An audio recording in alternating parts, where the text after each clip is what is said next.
Warahmatullahi wabarakatuh, com você, Sheikh Rodrigo, direto do Centro Islâmico do Paraná, aqui na Mussala da Santa Felicidade, na capital, Curitiba.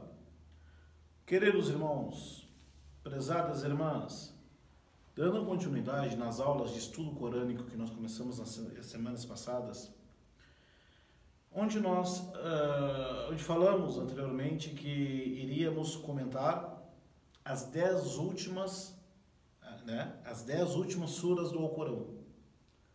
Por que as 10 últimas suras? São as suras mais curtas, as menores suratas do Alcorão. E também por um outro motivo. Por ser as menores suras do Alcorão, são aquelas suras que quase todo mundo lê durante as orações, né?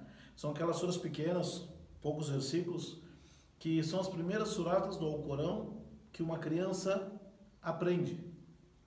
Então, nós repetimos, escutamos as suratas quase diariamente. Mas o mais importante disso é, além de decorar e recitar e repetir, é saber o significado, o entendimento. E hoje nós vamos completar essas 10 últimas. Hoje nós vamos falar da surata número 105, 106, 107 e 108. Surat Al-Fil, do elefante. Surata Quraish, os Quraishitas. Surata dos obséquios, Al-Ma'un. E Surata Al-Kawthar, a abundância. Eu vou usar estas duas traduções do Alcorão Sagrado, uma do professor Hilmi Nasser e outra do professor Samir Al-Haiki. Porque são as traduções que nós temos acesso aqui em língua portuguesa, aqui no Brasil, tá ok? Então, preste bem atenção. Nós vamos começar então com a surata número 105, que é chamada surata do elefante, né? A surata do elefante. Eu vou usar as duas traduções aqui. A surata do elefante, surata número 105, é chamada Surat Al-Fil, surata do elefante, né? Surata do elefante. A surata do elefante, Surat Al-Fil, ela tem 5 versículos. Pode ver que essas 10 últimas suratas, elas dão 5 ou 6 versículos no máximo, né? Isso facilita a memorização, facilita o entendimento, a compreensão, tudo isso. Por isso nós escolhemos as últimas. Nas aulas seguintes, nas outras aulas, vamos pegar já alguns assuntos por dentro do Alcorão, tá ok? Bom, vamos lá. Surat Al-Fil, a sura do elefante, ela tem 5 versículos. 5 versículos. 17 palavras. Claro que eu estou falando no árabe, não em português, né? 17 palavras. 70 letras. 5 versículos, 17 palavras e 70 letras. É difícil decorar? Claro que não é difícil. Claro que não é difícil decorar essa Surat Al-Fil. É só você botar aqui, escutar, entra no YouTube ali, procura um leitor que você se habitua com a recitação dele, calma, uma forma pausada, calma, escuta e repete. Escuta até decorar, depois vai na frente de gente de um sheik ou das pessoas que você conhece, que sabe essa surata, lê na frente dele. Se der tudo certo, você vai repetindo e decorou. Assim que se memoriza o Alcorão. O correto seria memorizar, não dizer decorar, né? Porque nós decoramos algo só para aquele momento. Memorizar fica para sempre na nossa mente. Correto? É memorizar o Alcorão. Então, a Surat Al-Fil, ela tem 5 versículos, 20 palavras. Surat Al-Fil tem 5 versículos e 20 palavras e 96 letras. Vamos lá. Em árabe fala assim: A'udhu billahi minash shaitanir rajim, bismillahir rahmanir rahim. Alam tara kayfa fa'ala rabbuka bi ashabil fil? Alam yaj'al kaydahum fi tadlil? وأرسل عليهم طيرا أبابيل ترميهم بحجارة من سجيل فجعلهم كعصف مأكول. A tradução do professor Hilmi: não viste como teu Senhor agiu com os donos do elefante?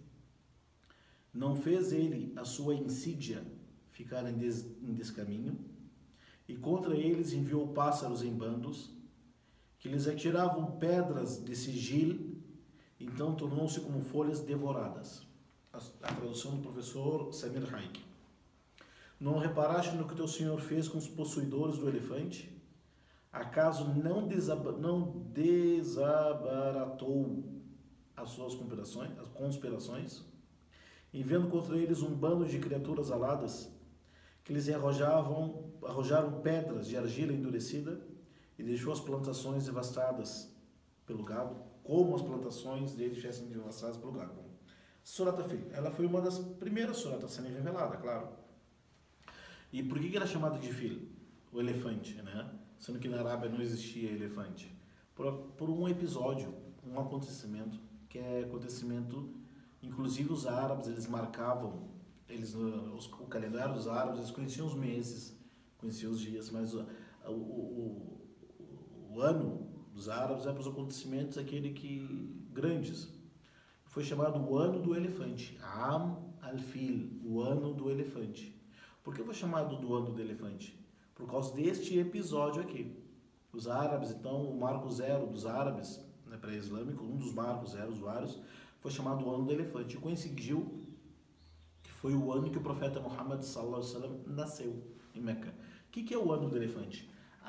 Como falamos em outras aulas, em outros momentos, a Kaaba, que foi construída por Ibrahim e seu filho Ismail, sempre foi um grande centro de peregrinação para os árabes, né? Porém, os abissínios, eles invadiram o Iêmen, isso foi na época pré-islâmica, né? Eles invadiram o Iêmen e construíram então um templo que, em vez dos árabes todos fazerem a peregrinação para Meca, né? Todos os árabes da Arábia, da Península Arábica, eles faziam a peregrinação, os rituais sagrados lá na cidade sagrada de Meca, em volta da Kaaba, construída pelo profeta Ibrahim. Então, um homem chamado Abraha, que ele era o governador do Iêmen, no sul da Arábia, ele dizia assim, não, em vez de todo o povo ir lá para a Arábia, para Meca, melhor o povo vir aqui para onde eu moro, Iêmen. Porque já que eu sou um rei aqui no Iêmen, então eu quero que meu comércio cresça aqui no Iêmen. Daí alguém deu a ideia de...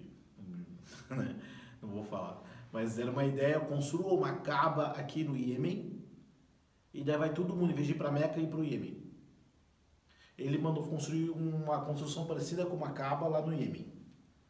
Só que, porém, um beduíno, um árabe, depois que ele construiu, um beduíno não gostou dessa história, foi lá para o Iêmen, sujou, violou a Kaaba nova lá no Iêmen e fez umas porcaria lá, botou na parede e fugiu. O Abraha ficou então louco da cabeça, ficou doido, juntou um exército, vamos agora, uma vez por todas, invadir Meca e destruir a Kaaba. Então ele juntou um exército muito grande no sul da Arábia e trouxe alguns elefantes da África e disse assim, nós vamos entrar em Meca, passar com os elefantes entrar em Meca. Por isso que é chamado Surata do Elefante. Então, conta as narrativas quando ele juntou um exército forte, estava em direção de Meca, num local, antes de Meca, na realidade esse local está uns 10 quilômetros por aí da Kaaba, né? Naquela época era grande coisa, hoje não, hoje está um bairro, né? Chamado Wadi al-Muhassar, um vale lá, e para invadir Meca. No meio do caminho, próximo a chegar a Meca, ele encontrou o vô do profeta Muhammad. O vô do profeta chamado Abdul Muttalib. Abdul Muttalib era o vô do profeta Muhammad. Ele estava cuidando do seu rebanho de camelos. E ele viu aquele exército muito grande em direção a Meca. A Kaaba, né? E o homem perguntou, quem é você? O Abraha, né? Ele falou, sou Abdul Muttalib. Ele disse, pois é, eu estou indo lá destruir a Kaaba. Daí o Abdul Muttalib, com maior tranquilidade, disse, eu estou aqui cuidando dos meus camelos. Os árabes tinham esse negócio, você está indo lá para destruir a Kaaba? Legal, estou cuidando do meu camelo. O general do Abraha, que queria destruir a Kaaba, ficou louco. Disse o quê? Como? Como você não fica com medo, não fica apavorado? Nós estamos indo para destruir o local sagrado de vocês árabes. Você perguntar, preocupado com o seu camelo? Era para você sair correndo, avisar, ficar desesperado. O Abdul Muttalib, o avô do profeta Muhammad, falou o seguinte: os camelos são meus. Eu tenho o dever de cuidar deles. Eu me preocupo com meus camelos. E a Kaaba é de Deus. Quem se preocupa com a Kaaba é Deus. Não tem por que me preocupar. Isso foi um peso para o Abraha, o exército que veio do Iêmen. Então, isso foi um peso para o Abraha e para o seu exército. Como que eu encontro um homem que é importante lá em Meca? Eu com o meu exército para destruir a Kaaba. Ele diz que não está nem aí, porque quem vai proteger a Kaaba é Deus. No meio do caminho o exército parou. Nesse vale chamado Wadi Muhassar, o exército do Abraha parou. Os cavalos não andaram mais, os camelos pararam. E os elefantes deram a volta, voltaram. Eles batiam os elefantes, continuaram o caminho em direção a Meca, os elefantes voltaram. Até então, que Deus mandou uma legião de pássaros. Cada pássaro levava uma pedrinha no tamanho do grão de bico. Um levava essa pedrinha nas suas patas e uma no bico. Veio uma legião de pássaros e jogou essas pedras, destruindo aquele exército que queria destruir a Kaaba. Esse povo, quem não morreu no local na guerra, fugiu e voltou lá para o sul da Arábia, no Iêmen. E esse episódio ficou conhecido por toda a Arábia como o Ano do Elefante. O ano que os elefantes, o exército comandado por elefantes, né? Na frente do exército estavam os soldados montados em cima de elefantes, foram derrotados por pássaros, jogando pedra neles. Então, Allah revelou essa surata depois ao profeta Muhammad, dizendo: Muhammad, fale para ele, para os árabes, para os Quraishitas, o que aconteceu no ano, se eles se recordam ainda, ou se eles estão esquecidos, se fazendo que não lembram. E ela fala esse versículo: não reparaste, ó Muhammad, alam tara kayfa fa'ala rabbuk? Ó Muhammad, tu não te lembra? Ó Muhammad, fala para eles, por acaso vocês não se recordam o que teu Senhor, ó Muhammad, fez com o exército comandado por elefantes? Que esse episódio ficou marcado na história da Arábia toda. Por acaso eles não estavam conspirando, não planejaram para invadir Meca? Isso ficou, o plano saiu furado. Quando Allah mandou para eles uma legião de pássaros, jogando pedras sobre eles, derrotando seu exército, o exército fugiu, deixando para trás tudo. Parecia uma colheita, parecia uma lavoura depois da colheita. Lembra deles? Lembra? Então, por que foi revelada essa surata? O profeta Muhammad sallallahu alaihi wasallam alertar, lembrar os Quraishitas que a casa de Deus é inviolável, é sagrada, é protegida por Allah. Em vez de vocês profanar a Kaaba, em vez de vocês profanarem a Kaaba, os rituais sagrados, deveriam dizer graças a Allah por Ele ter protegido vocês e a casa sagrada dos seus inimigos. Essa é a Surat Al-Fil. Vamos passar para outra surata chamada Surata Quraish, né? Esse episódio todo aconteceu no ano 570 da era cristã. Aconteceu no ano 570 da era cristã. Foi o ano que o profeta Muhammad sallallahu alaihi wasallam nasceu. Surata Quraish, surata número 106. Surata Quraish tem 5 versículos, 17 palavras e 70 letras. 5 versículos, 17 palavras, 70 letras. É fácil decorar? Claro que é. Vamos ler um pouquinho então.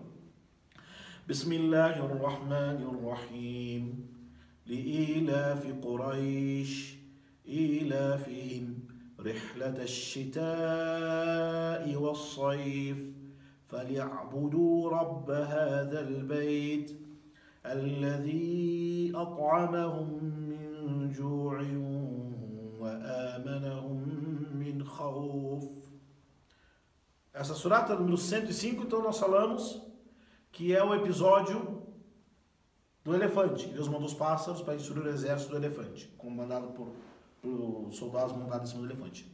Na Surah número 6, chamado Coraxitas, fala também para os árabes, os mequenses, os Coraxitas. E sobre os Coraxitas, essa tribo árabe era a tribo grande lá que prevalecia, que eram os xerifes de Meca. Tanto é que o profeta sallallahu alaihi wasallam, sim, ele falou o seguinte: Allah me escolheu, diz assim, Allah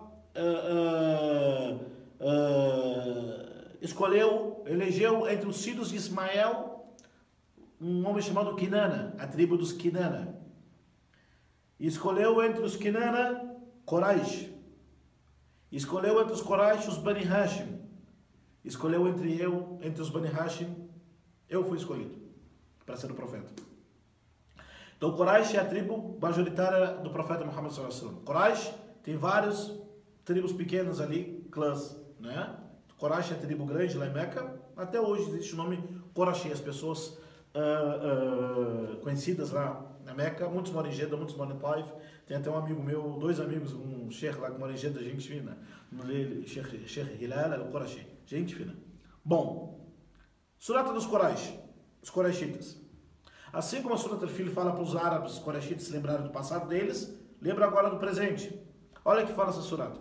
Tradução do professor Samir al-Haik. Pelo convênio dos Quraishitas. O convênio das viagens de inverno e de verão, que adore, portanto, o Senhor desta casa, que os provê contra a fome e os salvaguarda do temor e o perigo. Na tradução do professor Helmi Nasser fala o seguinte: pela causa do pacto dos Quraish, seu pacto de viagem de inverno e verão, que eles adorem então o Senhor desta casa, que os alimentou contra a fome e os pôs em segurança contra o medo. Resumo. Esta sura, Allah está falando para o profeta Muhammad, fale para os Quraishitas. O pacto, ou melhor, a posição de vocês Quraishitas entre os árabes. Que vocês são os guardiões da casa sagrada. Vocês são os guardiões da casa construída por Abraão e seu filho Ismael. Vocês, entre as tribos árabes, são os mais nobres, porque vocês protegem o recinto sagrado. Quando vêm as outras tribos árabes, vocês são os encarregados de servi-los, de protegê-los. Eles trazem, os Quraishitas, todos os povos árabes, na Península Arábica, todos os povos trazem para vocês presentes, os protegem só porque vocês são de Meca e protegem o povo de Meca. E quem vai fazer a peregrinação? Pela viagem que vocês fazem no inverno e no verão. Ou seja, no inverno, os Quraishitas eles iam lá para o norte, lá para a Síria, para fazer turismo? Não, compra e venda. E no verão eles iam lá para o sul, lá no Iêmen, fazer turismo? Não, compra e venda, fazer negócio. E isso garantia para os Quraishitas, além do status social, religioso, que eles eram os xerifes, os prefeitos, eles que administravam Meca e o recinto sagrado, dava status social para todos os árabes, dava também um grande status econômico financeiro. Porque eles poderiam ir para o norte e para o sul da Arábia, onde não tinha segurança, não tinha polícia, não tinha ninguém cuidando de ninguém, era terra de louco. Eles iam, e nenhuma tribo de beduínos, de nômades, de assaltantes, bandidos, se atrevia a atacá-los. Por quê? Eles são os Quraishitas, são guardiões da Kaaba. Nós temos que respeitá-los e protegê-los por causa que eles protegem a Kaaba. Então os Quraishitas, eles tinham então uma autoridade, certa autoridade social, né? Era uma elite entre os árabes. Por quê? Moravam em Meca e cuidavam da Kaaba. Adora então, já que Deus louvado seja, a palavra não é o elegeu, que eu quero utilizar, mas já que Deus favoreceu-vos em morar em Meca e proteger Kaaba, em troca de tudo isto, agradecei ao Senhor. Adorai o Senhor desta casa. Adorai aquele que mandou construir essa casa, Allah. Adorai o Senhor dessa casa. Não fazer idolatria. Não venere, não adore, não cultue a não ser Deus. Já que foi Deus que construiu a Caba, Deus que mandou construir a Caba, Deus que garantiu este status para vocês, adore então somente aquele que garantiu este status para você. Aquele que vos alimentou da fome e vos deixou em quê? E vos protegeu do temor e vos deu segurança. Olha só que versículo essa surá tem. Olha só o que quer dizer, pessoal. Olha só. Já que Deus os deu um prestígio social aos Coraxitas, porque a Arábia até então não tinha rei. Nunca teve um rei na Arábia, pré-islâmica depois. Então todo mundo mandava, era tribos fortes, onde o mais forte se apropriava do mais fraco, assim por diante. Não tinha isto, segurança, exceto com os Coraxitas, pois eles eram os guardiões de Meca. Onde todo mundo passava, tinha medo de ser assaltado, suas terras invadidas, sua cidade atacada, o povo de Meca estava seguro. Por quê? Eu moro na terra sagrada e os Coraxitas são os que protegem. Eles não precisavam buscar comida fora de Meca. Todos os peregrinos que iam para Meca, pré-islâmico, na época pré-islâmica, levavam comida para o povo de Meca. Deus agracia certas pessoas, tudo isto, mas esta graça não é questão de merecimento. Toda a graça que Deus dá é um teste de Deus.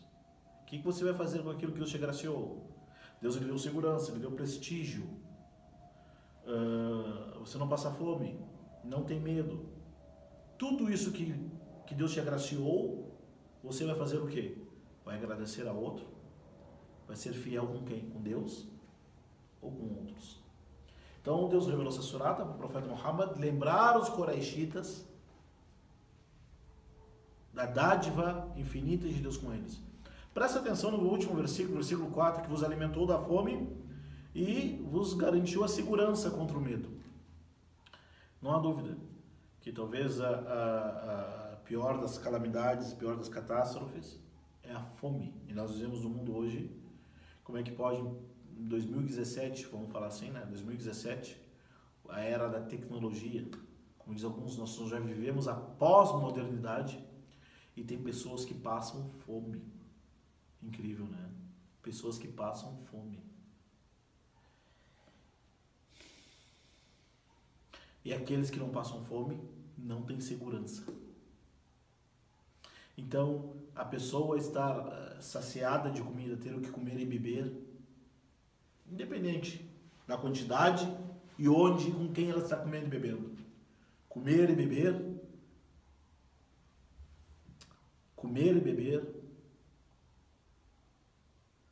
em muitas épocas, em alguns locais é um prestígio. Comer e beber, ter um alimento todo dia é um prestígio. Quem imagina, 2017, época da tecnologia, você ter um café da manhã, ter um almoço, ter uma janta, é considerado um prestígio social. 2017.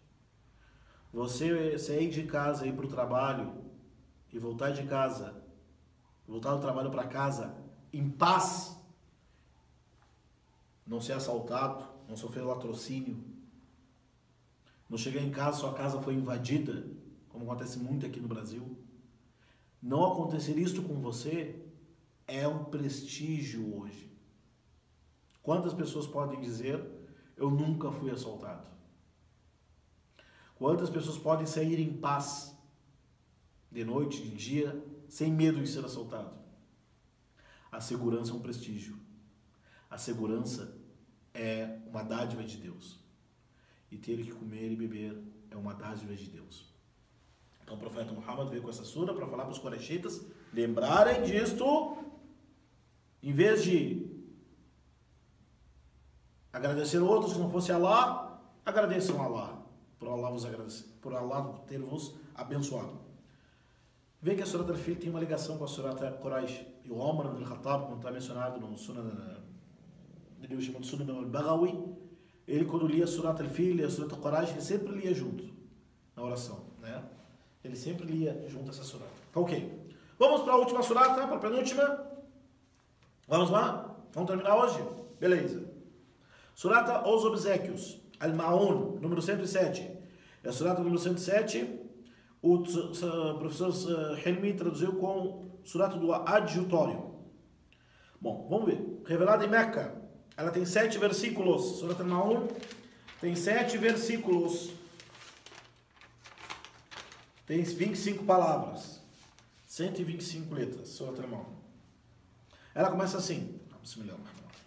أرأيت الذي يكذب بالدين فذلك الذي يدع اليتيم ولا يحض على طعام المسكين فويل للمصلين الذين هم عن صلاتهم ساهون الذين هم يراءون ويمنعون الماعون. تمام. Mashallah. Olha assim em português. Tens reparado em quem nega a religião e que repele o órfão e não estimula os demais à alimentação dos necessitados? Portanto, dos praticantes das orações, que são negligentes e descuidados em suas orações, que quando as fazem por ostentação, negando, contudo, prestar obséquios. E a tradução do impedindo, então, prestar ajuda ou emprestando. Vamos explicar. Essa sura foi revelada, né? O profeta Muhammad em Meca, como eu falei, suras reveladas em Meca, elas trazem o princípio da fé, a crença e a prática mais genuína relacionada à fé, que é a conduta. Tá? Não reparaste, Muhammad, você não viu? Não reparaste naquela pessoa que desmente a religião, desmente o dia do juízo final, diz o seguinte: dia do juízo final, que mané dia do juízo, que dia do juízo, não vai ter nada. Não viste aquela pessoa que desmente o dia do juízo final, ou falando para desmentir, a pessoa desmente ou falando ou praticando. Muitas pessoas, muitas, elas não têm coragem de dizer: eu não acredito que há um dia de prestar contas. Elas não falam, não é louca, não se atreve. Tem umas doidas que falam. Mas as suas atitudes falam nisto. As atitudes falam nisto. Então, desmentir o dia do juízo final é de duas formas. Ou você pronuncia: não acredito que Deus vai cobrar das pessoas o que elas fizeram, o que elas deixaram de fazer. Eu não acredito que há uma religião, não acredito que Deus mandou um código de vida, não acredito que haverá prestação de contas. Isso é um lado. E outra forma de desmentir a religião é na prática. A pessoa pratica, vive, se comporta, anda entre as pessoas como se não houvesse prestação de contas. Olha só o que fala. Aquele que repele o órfão. A palavra yadur'u significa empurrar, repelir. O órfão no Islã, o profeta Muhammad era órfão. O profeta disse, sallallahu alaihi wasallam, quem acolher, proteger, amparar, cuidar, for generoso, um órfão, o profeta disse o seguinte: estará comigo assim no dia do juízo final. O Islã é a religião que protege e deve proteger. O Islã é a religião que incentiva as pessoas a protegerem os mais fracos, nesse caso os órfãos. São aquelas pessoas que perderam o pai. Claro que o órfão significa perder o pai e a mãe quando criança, mas dentro da teologia islâmica o órfão é aquele que perdeu o pai. Por quê? Porque dentro, socialmente falando, seria o pai que iria mantê-lo, educá-lo, claro, a mãe, né? Mas o pai seria ele que iria mantê-lo, sustentá-lo e protegê-lo. Quando a pessoa perde a proteção externa. A mãe não tem como, né? A mãe é proteção interna pro resto da vida. Mas o pai seria aquela proteção interna, aquela pessoa que ela traria o sustento para a criança, queria proteger, defender, cuidar. Quando você perde aquela proteção, fica às mercês de quem? Fica à deriva. Então, no Alcorão fala, não viste aquela pessoa que desmente a religião, que em vez de ele proteger o órfão e dar o direito do órfão, ele corre o órfão, despreza o órfão, faz bullying com o órfão. Em vez de proteger, não. Ele não protegeu, já é um pecado. Agora imagina repelir, imagina correr o órfão, uma criança. Tem pecado entre os humanos maior do que isso, gente. A pessoa repelir, correr, abusar, Deus me livre, vamos brilhar. Time defeso. Uma criança, sei lá, se o pai ficar sabendo, o pai vai lá correr para defender. Se a mãe ficar sabendo, a mãe vai lá para defender. E o órfão? Quem vai defender o órfão? Quem vai cuidar, vai dar o carinho? Então Allah faleceu, está falando para a Arábia, para os árabes, nos 600 depois de Cristo, ó árabes, como é que vocês têm coragem de correr o órfão? Ó, versículo pesado. Foram os primeiros versículos que Deus revelou ao profeta Muhammad. Isso ficou uma mensagem para as pessoas. Ah, Sheikh, manda mensagem. Ah, Sheikh, eu quero estudar o Islã lá na Arábia. Eu quero estudar o Islã, eu quero ser Sheikh, eu quero aprender Sharia. Eu quero aprender as escolas. Já aprendeu o Alcorão? Aprenda o Alcorão. Essas pequenas suratas, elas ensinam a base da religião. Acreditar naquilo que Deus revelou. Não repelir o órfão. Tem que tratar com generosidade, respeito e dignidade. Qualquer ser humano, o órfão mais ainda.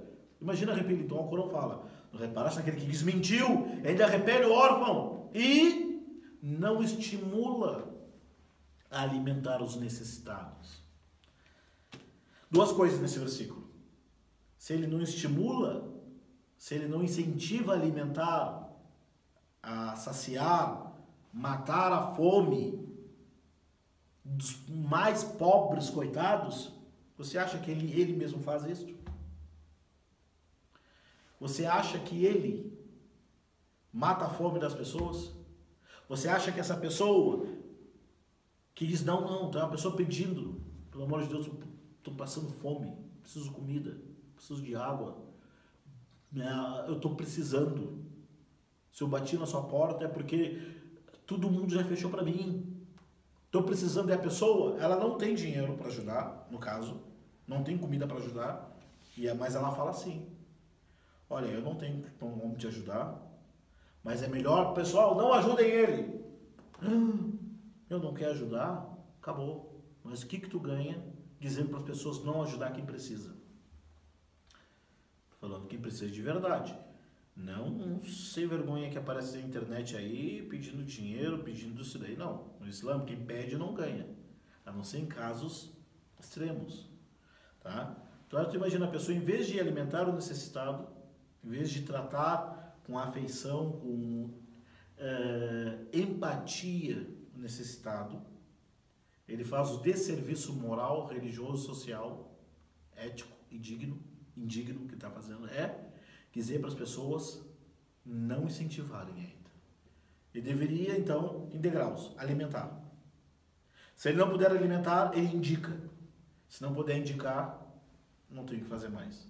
Mas esse aqui que o Alcorão está falando é o grau daquela pessoa que ela não alimenta, né? Não ajuda, não quer ajudar e ainda diz para os outros não ajudarem. Quem faz isso, por acaso, tem uma gota de fé no dia do juízo final? Quem fala isto não conhece paraíso nem inferno, sinceramente. Bom. Portanto, daqueles que rezam. A palavra wail significa tipo uma ameaça. Quando uma pessoa fala assim, os árabes, eles dizem assim, wailak, ai de ti, é uma ameaça. Ai de você, é uma ameaça. Né? E também dizem que a palavra Wail é um dos vales do inferno. Né? Ai, portanto, aquelas pessoas que oram, que fazem as orações, que são negligentes nas suas orações. Rezam quando quer, rezam quando está na cabeça, de qualquer jeito, com disciplina, não está nem aí para reza. Reza de qualquer jeito, reza rápido só para dizer que rezou. Ai dessas pessoas que só rezam para aparecer, só rezam para mostrar para os outros. Surah no versículo número 6, que as fazem por ostentação. Rezam desleixados, rezam não estão nem aí, rezam sem vontade, fazem as suas orações sem compromisso, fazem as suas orações não vendo a hora de terminar. E quando fazem só para aparecer. Que tipo de pessoa? Quem faz isto, sinceramente, não conhece nada ou ignora paraíso e inferno. E ainda, quando alguém está precisando de algo emprestado, algum utensílio. Claro, está falando na Arábia. Precisa de uma panela, uns talheres emprestados, né? Não estou falando, empresta seu celular para tirar foto, empresta seu telefone, seu carro. Não é isso que eu estou falando. Coisas mais simples. Empresta uma panela, empresta uma caneta, empresta um caderno, coisas simples, eles não emprestam. Tu vê que essa surata ela tem algumas características que o muçulmano não deve ter. Não pode ter. Se a pessoa tem isto, ela tem um problema na crença dela, tem um problema moral, um problema ético, que é desmentir, negar nas atitudes o dia do juízo final. Julgamento, paraíso e inferno. A pessoa nega, mas ela nega de que jeito? Falando não é louca. Ela nega na atitude. E fica mais evidente que ela nega nas atitudes quando ela repele, trata mal aquela pessoa que mais precisa e o mais indefeso. Segundo, além disso, ela não incentiva e ajudar os outros, os que precisam. 2. 3. Além disso, ela quando reza, faz de qualquer jeito, um desleixo, e quando reza faz por ostentação, e as mínimas coisas para emprestar, para ajudar, ela não quer fazer. Quem tem essas características não combina com aquela pessoa que diz: eu acredito no Islã, eu acredito que vai ter julgamento, eu acredito que tem paraíso, tem fé, porque a palavra fé, crença, não é botar uma taquia, não é botar um hijab, não é trocar de nome, não é não fazer a barba. Isso aí qualquer um faz. A fé no dia do juízo final não é falar acredito em Allah. Tudo bem, eu também falo, qualquer um fala. A fé ela é comprovada com as atitudes, com as ações. Então vamos repetir essa surata. Tem se reparado naquele que desmente e nega a religião, nega o prestar de contas? Qual é a característica dele?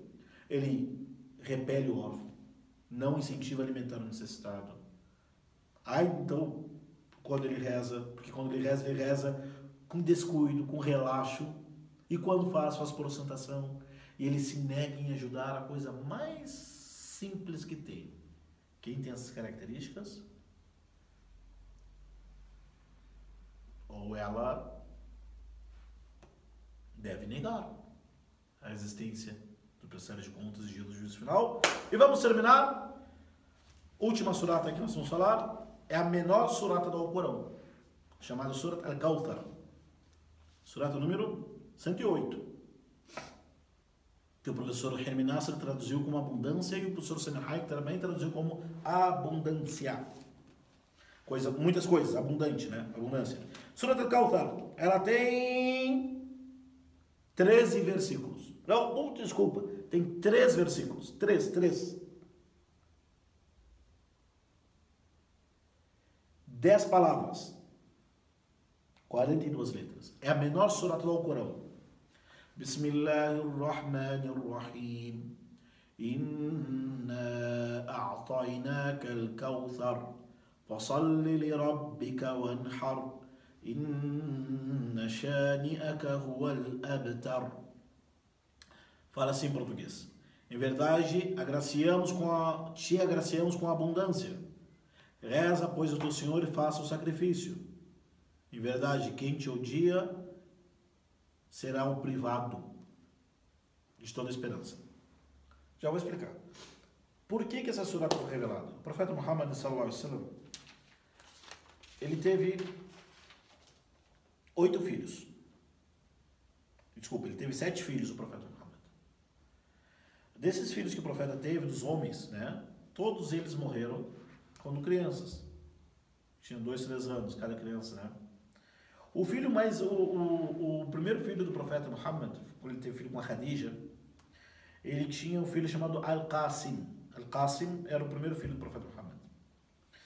E quando era a tradição dos árabes, que o nome da pessoa é levado pelo filho, não pela filha. É a tradição dos árabes que o filho, ele carrega o nome e o sobrenome do pai. Por exemplo, meu filho, Abdurrahman, ele carrega o meu sobrenome. Ele carrega, quer dizer, será conhecido depois Abdurrahman ibn Rodrigo, né? Isso é costume dos árabes, tá? E morreu o último filho do profeta Muhammad, menino. Então só as meninas. Então os Quraishitas, aquele povo bonzinho lá que combatiu o profeta Muhammad no começo, bonzinho entre aspas, né? No começo, começaram a dizer: agora espera, já que eles tentaram acabar com o profeta Muhammad, tentaram perseguir os muçulmanos, torturar os muçulmanos, não conseguiram, tá? Mas depois que eles perceberam que não ia ter como, eles falam o seguinte: espera aí, quando Muhammad morrer, já que morreu todos os filhos homens dele, quando ele morrer, ninguém mais vai lembrar dele. Ninguém mais irá lembrar de Muhammad. E daí aconteceu o que faleceu o filho do profeta Muhammad, Abdullah. E daí os inimigos do Islã começaram a falar: coisa boa, morreu o filho do profeta Muhammad, então Muhammad agora ele será privado da sua lembrança, ninguém mais, ele não terá posteridade. Ninguém mais vai levar o nome dele adiante. E isso, claro, atingiu o profeta Muhammad no fundo do seu coração. Porém, Deus firmou o seu profeta Muhammad, dizendo: Inna a'tainaka al-Kawthar. Ó Muhammad, nós te concedemos, te daremos, quer dizer, al-Kawthar. O que é Kawthar? Dizem que Kawthar é um rio no paraíso. É um rio no paraíso. E Kawthar também significa todas as coisas boas em abundância. Ó Muhammad, nós já te demos tudo isso, coisas boas, profecia, fizemos o Corão ser revelado para você, você é a primeira pessoa a entrar no paraíso, quem seguir seus passos é o caminho entrar no paraíso. Calma, Muhammad. Portanto, continue orando ao seu Senhor. E quando for sacrificar, quando for matar um animal, degolar um animal para comer, fala Bismillah. O que fala? Então ora ao teu Senhor e imola as oferendas. A tradução de Semin Haik: reza para o teu Senhor e faça o sacrifício. Porque quem te ofende, este não terá posteridade. Os inimigos da verdade são assim: quando eles não conseguem responder as propostas islâmicas, eles apelam para o lado pessoal. Mas você é isso e aquilo. Essa surah nos ensina o quê? Que é um caminho seguido pelos hipócritas, pelos incrédulos, pelos inimigos da verdade, que quando eles não conseguem tapar a luz da verdade, eles apelam para o pessoal. Mas você é isso e você é aquilo. Fizeram agora com o profeta Muhammad, e Deus revelou sua surah dizendo: não, Muhammad, não se preocupe, nós te demos muitas coisas boas. E daremos ainda para você e quem seguir o seu caminho. Portanto, continue orando. E sacrifique. Quando for matar o animal para comer, fale Bismillah. Porque quem te ofende, quem te deprecia, quem procura te estabilizar emocionalmente, aqueles que te xingam, te detestam, te odeiam, essas pessoas, elas que não terão posteridade. Elas não terão posteridade. Essa surata foi revelada há mais de 1400 anos atrás, gente. Esse aqui é um sinal da profecia. Um sinal que o Corão é verídico. Um dos grandes sinais que o Corão é a mensagem de Deus eterna para o resto da eternidade, para o resto da vida. Quer ver? Nessa surata. Aqueles que perseguiram o profeta Muhammad, aqueles que xingaram o profeta Muhammad em vida, aqueles que combateram o profeta Muhammad, fizeram campanhas publicitárias contra o profeta Muhammad em Meca. Alguém lembra deles? Alguém sente orgulho de dizer: eu sou descendente do Abu Lahab, do Umayya bin Khalaf, do Abu Jahl? Alguém sente orgulho de se falar: eu sou descendente deles? Os nomes deles aí estão em que lugar? Só nos livros de história, todo mundo quando escuta xinga eles ainda. Já o nome mais conhecido do mundo hoje, Muhammad. No final da história, hoje, quem é que não tem posteridade? Quem é que morreu e terminou a sua recordação? Você, Muhammad, e a sua mensagem? Ou quem que xingava e te ofendia? Quem te xingava e te ofendia? Há mais de 10 anos atrás, lá na Dinamarca, fizeram caricaturas contra o profeta Muhammad, tentando ofender o Islã, ofendendo o profeta do Islã. O que aconteceu? Mais pessoas se converteram ao Islã. Mais o povo muçulmano quis conhecer melhor sobre o profeta Muhammad. Vai ver na Europa quantas pessoas têm o nome chamado Muhammad. Vai nos países muçulmanos, ou tem Muhammad, ou Mahmud, ou Ahmed. São os derivados. É o nome mais falado, mas hoje em todo lugar do mundo tem alguém falando Ashhadu anna Muhammadan Rasulullah. Hoje. Qualquer parte do mundo vai ter alguém falando Muhammad Rasulullah. Então, a Muhammad, essa surata é uma das profecias de Allah, que essa religião iria prevalecer, mesmo que desgoste os incrédulos, que a mensagem do Islã iria prevalecer, o Alcorão iria continuar, o nome do profeta Muhammad iria prevalecer e continuar. Por quê?